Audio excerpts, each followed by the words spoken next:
Hello, my dear friend, and welcome to the Spiritually Engineered Podcast, where we take a deep dive into the human experience from a spiritual perspective. Come on in, and I invite you to stay.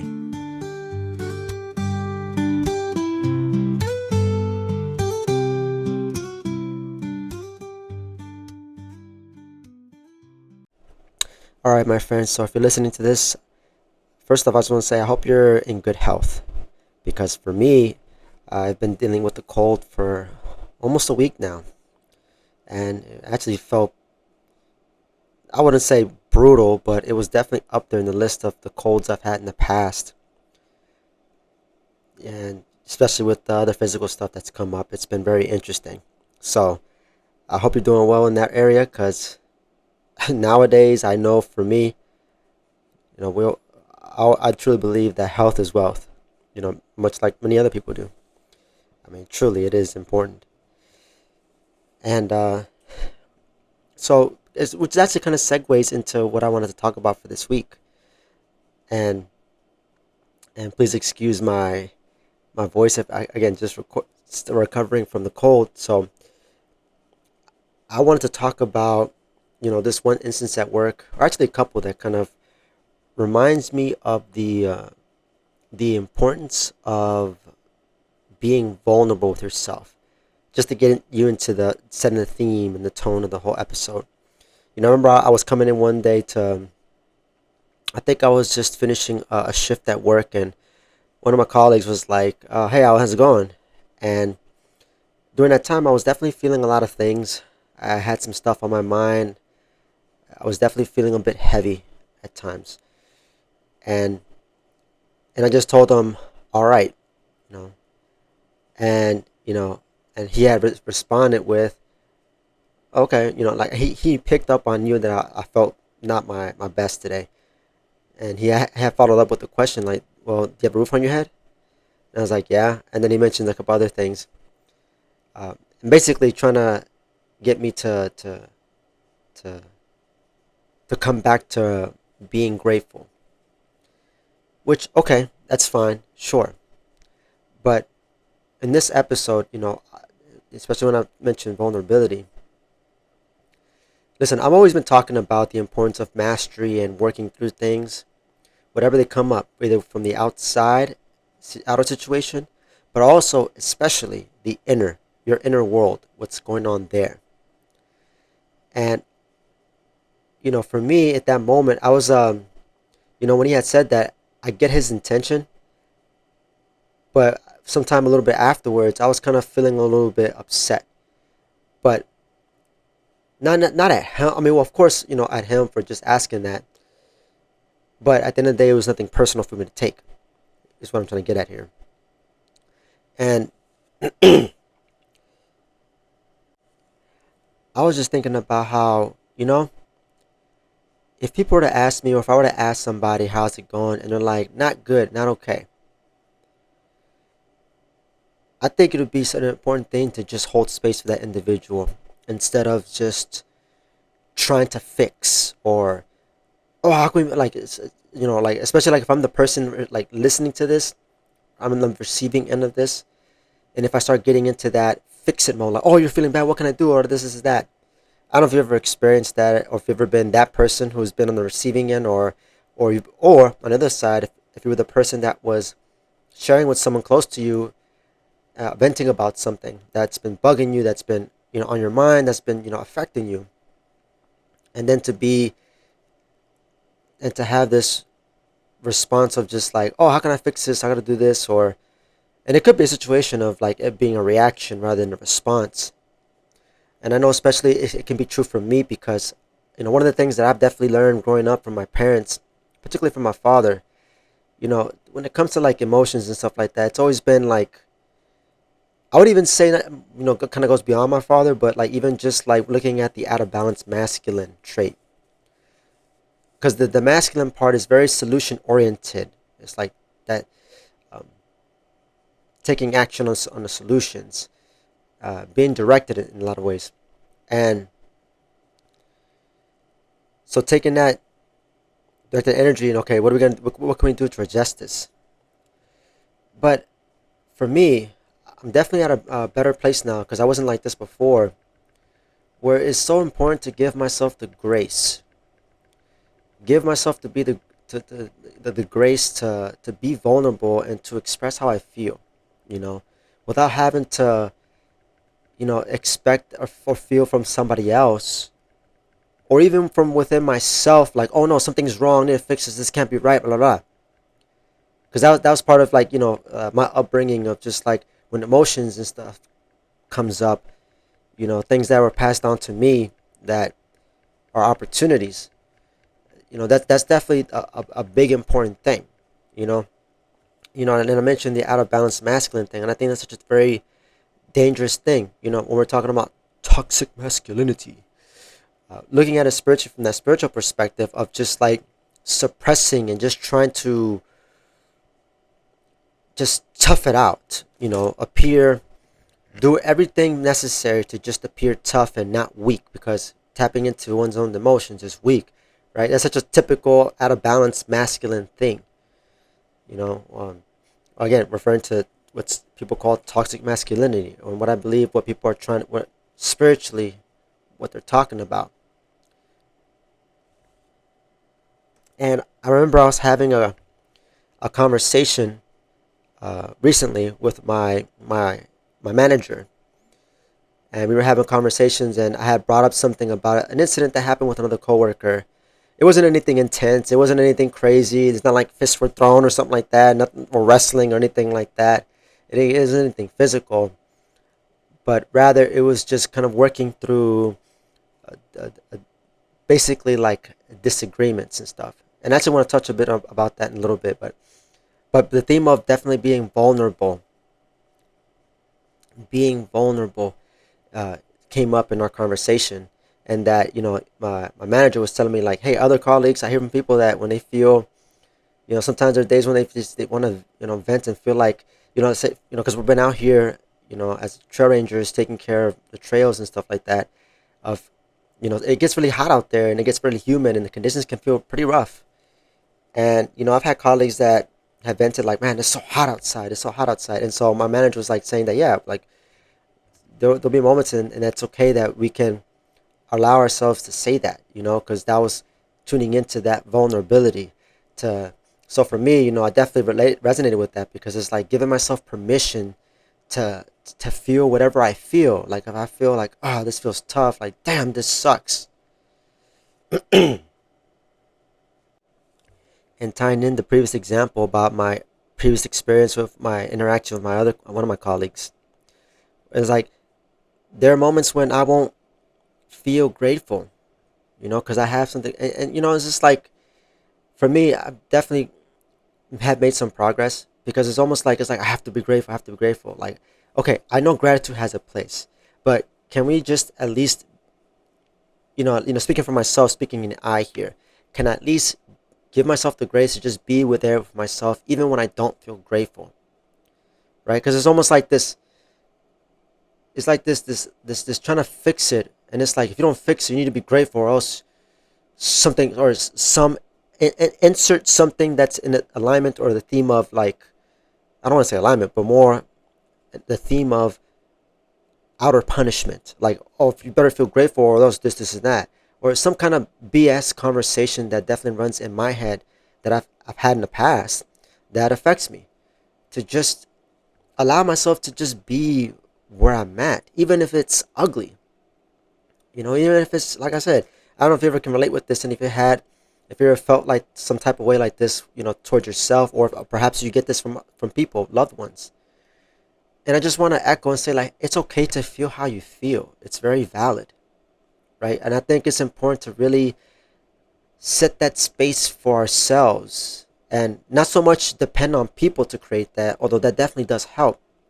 But I think it's important as a baseline to allow ourselves to create that for ourselves. This is like creating that healthy relationship with oneself. It's like, I'm going to allow myself to not feel grateful right now. I don't feel grateful because this is on my mind. I'm worried about work. I'm worried about this. I'm worried about this health thing, or et cetera, et cetera, et cetera. And it's like to give myself permission, you know? And I think it's such an important thing to give yourself permission with whatever it is that you're feeling. Because I say that because the worst case scenario is to try to suppress it or to convince yourself, oh, this is just nothing, or, you know, to gaslight yourself, to just to lie to yourself, to say like, oh yeah, no, this is fine, or oh, this is that, whatever. Just try to toxic, and here's where positivity could get very toxic, because it's like avoiding the feelings that are happening, the genuine feelings that are being felt, that are being experienced in a particular moment. It needs to be honored, because then if it gets into the suppression part, oh man, that just starts to set this trajectory down a path of just a train wreck waiting to happen further down the line. The more it builds up, the more, and along the way, it's like resentment starts to build up, you know, and that's an awful place to be in. I wouldn't want anybody to be in that place of resentment, because that thing is very heavy, very heart heavy. It can be like being in a quicksand or in a vortex. It can be very like trapping, if that makes any sense, for lack of a better word to use. And so I say that because it just again, just to give that self permission, because that's been my upbringing, and this is like, it's all right, man. It's no big deal. It's not like my spirit guides who I work with daily are like, man, shame on you, Alvin. Why you feeling like this or this is that? No, like they understand perfectly well that I'm having experiences and I'm going through stuff. When life be lifing, they understand and they get it. That's why they're like a team of master souls. They get it, they understand it, because in a lot of ways they've been through it themselves. Your spirit guides have been through a lot of tough situations similar to yours. That's part of why you have your own unique team, by the way. Your own unique team, because they have strengths in areas where you're trying to work on and develop for yourself spiritually. There's that compatibility that's there, that exists, that dynamic in your relationship with your spirit guides, or you want to call them guardian angels, your higher self, whatever you want to call it. But there's this beautiful dynamic. So, kind of allowing myself to be vulnerable is a very important thing, because especially when it comes to relationships as well too, especially when it comes to like practicing open communication, which is an important thing, mind you, especially when it comes to romantic relationships. Open and clear communication is a must. And I'm not saying that it has to be perfect. Nobody's perfect when it comes to communication. I'm not perfect. I wouldn't consider myself perfect. What I would consider is being a practitioner of communication, because I see communication as a lifelong process, as a lifelong practice. There's always going to be practice, practice, practice, as long as we're here. Communication happens to be one of those major areas. And so I definitely learned a lot when I was having my one-on-one check-in with my manager. We were talking about vulnerability, because, I definitely recognize what areas where I can deny myself the opportunity to be vulnerable. In this case, with my colleague, who I know and felt deep down that he's there to support me. Like, he's said it, but he's also demonstrated. I felt it's one of those things I can feel, his honesty, his authenticity. So it's like, why would I, tell myself otherwise? Or like, why would I kind of shrink in my communication? But then that's because of other programming and other stuff that I was able to identify, and in that moment with my manager, that prevented me from just being vulnerable. That really goes back to the toxic masculinity, like having to tough it out, or if I share or talk about this, I'm gonna appear as weak. And it's just like all that stuff is so dumb. It's so unhealthy. It's so disconnected. I hope you're not in that situation, and maybe perhaps you know of someone who's in that situation, who perhaps resemble those qualities of the toxic masculine, the qualities, that is, the out of balance qualities. Want to make that very clear. When I say toxic masculinity, I'm using that term to just simply describe the out of balance masculine traits. Is all. Nothing to make a big deal out of. So I'm going to revisit what I mentioned earlier that I want to tie in here, and talking about disagreements, or you could say conflicts, but really it's more so disagreements. Where either when you're not in agreement with a colleague or loved one or something, that part. I was sharing something with my manager, like that one experience I had with my coworker. We just simply had a disagreement. No big deal, nothing big crazy. But for me, I definitely recognize that having soft skills to navigate disagreements is such an important thing, because there's going to be stuff that comes up. There's naturally going to be disagreements, whether it's with a friend of yours, or perhaps, or your partner, right? Or partners. I don't know if you if you live the poly kind of life, but regardless of whatever that relationship dynamic, there's there's going to be mo- moments in time where disagreements may come up, and it can vary from all types of things. But I think it's from those this disagreements, that's where growth can happen for all parties involved. You know, it's not a bad thing. In fact, it's good. It can be a sign of, just like it can be healthy in the sense that everybody's unique, which means everybody has their own unique perspective, and everybody feels some type of way about a lot of things, and not everybody feels the same about a particular thing, an idea, or whatever the case may be, or a perspective about something. We're not like copy and paste. Everybody's original, and that's a beautiful thing. I wouldn't want to change that. That's the beauty of life, and the value of this school we call planet Earth, is because we have people from various states of consciousness, and people who we can have our disagreements with. And I think a lot can be learned from that. But I definitely want to echo and be vulnerable with you by sharing that, navigating disagreements is something that it's challenging for me. It can be challenging for me, and for me sometimes one of the pitfalls for myself, or really more of just like something that I know is like is more of a no, like don't do that kind of a thing. It's like one of those tendencies I'm aware of, but I can get it caught into, where it's just I want to avoid it, or I'll just internalize, you know. But interestingly enough, the whole internalization, that's something I got more so. I got a good amount of it from my mother, And again, I'm saying this not to kind of point fingers or point blames. I know the only person I can blame is myself, to be honest, where I'm at in my life.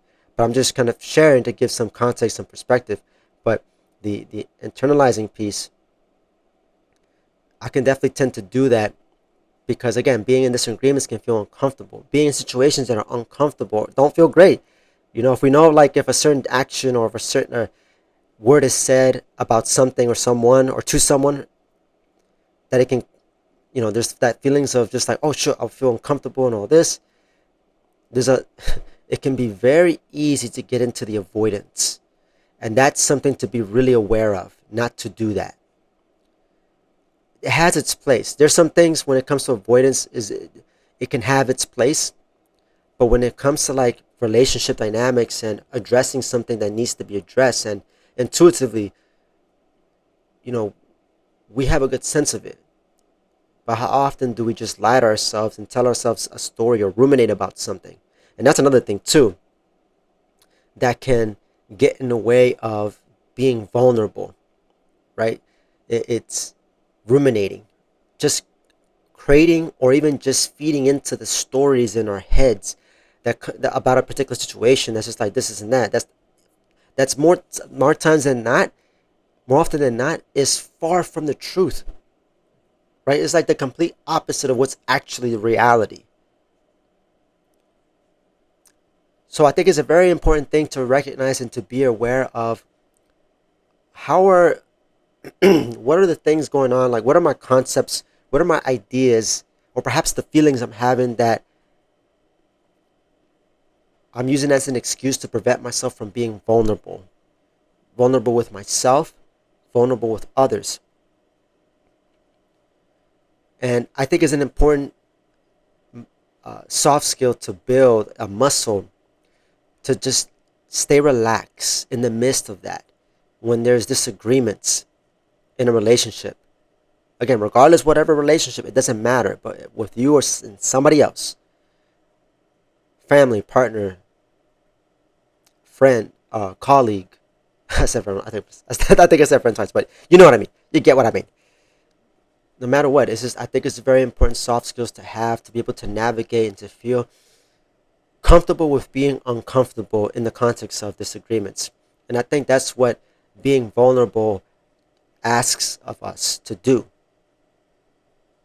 And it can be, and to escape, to want to avoid, as I mentioned before, that's a very immature thing to do.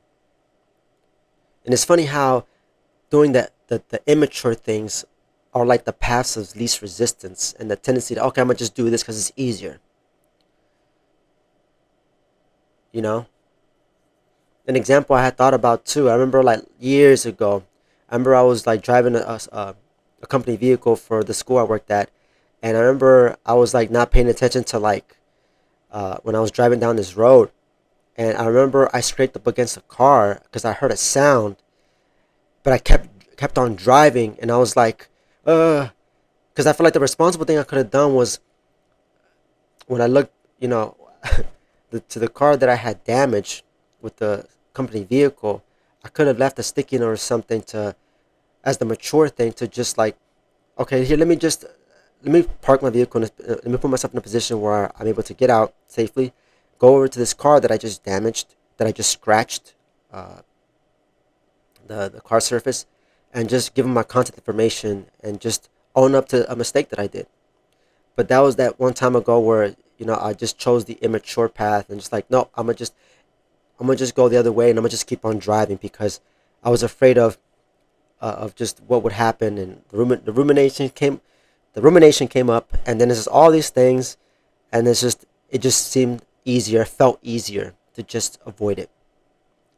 So sometimes it seems like to do the mature thing can feel like the hardest thing to do, but it can be the most rewarding thing to do. You know, like going back to, even like for myself, going back to my disagreements with one of my colleagues, because at the end of it, I apologized, even though I was feeling some type of way. I owned up to what was going on and what I did, because what they had shared, and with their disagreements, and where they came from, their feelings behind why they felt the way they did was very valid, was understandable. I was just feeling heated and all this from coming out on my shift and feeling all types of things, being out in the weather, can it can make me feel cranked up. But I chose the mature route to say, okay, I apologize about that, you know, and whether it's saying that or just taking an extra step or going above and beyond to be able to take ownership of one's own actions, it can feel like the hardest thing, but for me, it was really more rewarding, because it's like, again, it's just like owning up to it, feeling more like, okay, I'm back to the reality that we are responsible for ourselves, and that's includes being responsible for what we do with our actions, what we do with our time, what we say, what we think about. All those things are very important and crucial to consider, to have concern about, and to be intentional with.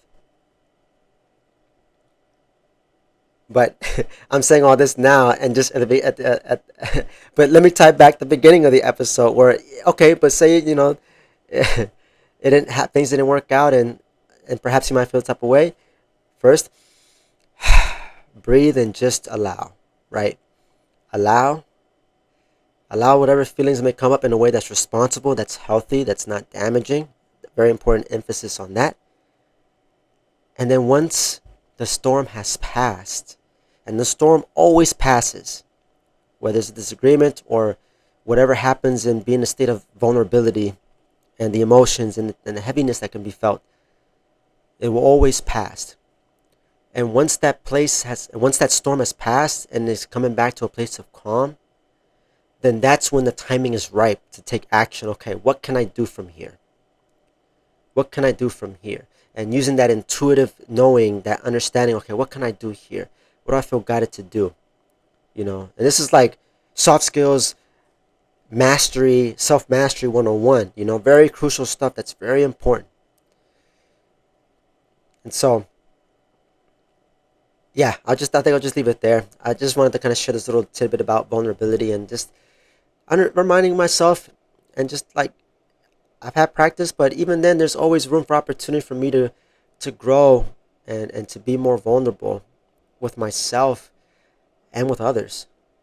And I think it's important. And this is something that my manager was telling me. It's like, you know, when you feel vulnerable in a particular moment, when you feel some type of way, it's not a moment that defines you, but rather it's just an experience that you're having. Recognizing when I'm being vulnerable, and the ick or whatever the warts that I'm experiencing is just an experience that I'm having, and it doesn't define me as a person. So it's something very important to consider too in all of this. It doesn't define, it's just an experience you're having. Let it flow through.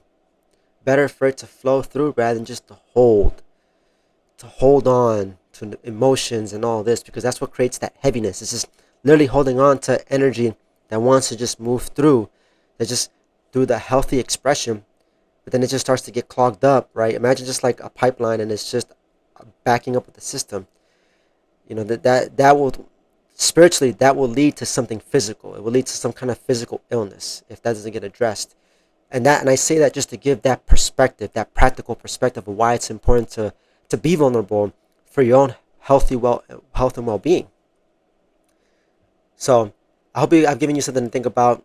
Perhaps if you have, if maybe there's an opportunity you can think of where you can be vulnerable with somebody, um, or maybe not. If it's some people you choose not to be vulnerable, that's fine too. I mean, you have your right. I think it's important to at least allow some place where you can be, or have some space where you can be, either with yourself, or if it involves another person. Try to work it out and get to that spot, get to that place, find that space. Because it's very important to allow that all to flow through. And this is a lot of very important soft skills. A lot of what I share this episode for just self mastery and overall well being. So, thus, I guess maybe that's that might be. I wouldn't be surprised if a lot of stuff that I've been going through for myself kind of led to me getting sick and dealing with this cold for about a week now too. So, so I'm an example here of just there's always room for improvement. And sometimes if things don't work out, stuff comes up, and hey, I'm just working through this right now. So how I look at it, right? It's just looking at the past, whatever's going on in the past, like, okay, this happened. Like, okay, what's the wisdom I can draw from the past? Okay, let me take this with me and just move forward lighter and brighter. Kick on with that, come back with that resilience and just keep moving forward with my chin up, you know? At least that's how I see myself and how I carry myself, and I think it's so important. And I would want the same for anybody else, and even you, my friend, to keep your chin up and learn to flow through the ups and downs. And that vulnerability is power, you know. And I want to say one more thing too, and this isn't exclusively just for guys, by the way. If, this definitely can affect ladies too. Again, I mentioned the masculine energy that both men and women have, so I just wanted to slip that in there, just to also expand a little bit about that. It's just that toxic masculine trait that, again, I'm just using that label loosely, but just we all have those out of balance masculine traits that I think is important to just have an awareness, and to to address it, to work with it, to wield it better, to wield our masculine part so that it works for us ultimately. I think that's the aim here to work towards. At least speaking for myself, can't speak for you, but for myself, that is. And so I'll leave it there, my friend, for this episode. So if you made it at this point, thank you so much for your time and attention. I hope you got something out of it. I hope I gave you some things to journal, to talk about, for yourself, or perhaps a conversation you can have with a friend. Whatever the case may be. Awesome, great. All the best to you. And so this has been another episode of Spiritually Engineered. I'm your host, Alvin Cepeda, signing out. And as always, take care, my dear friend.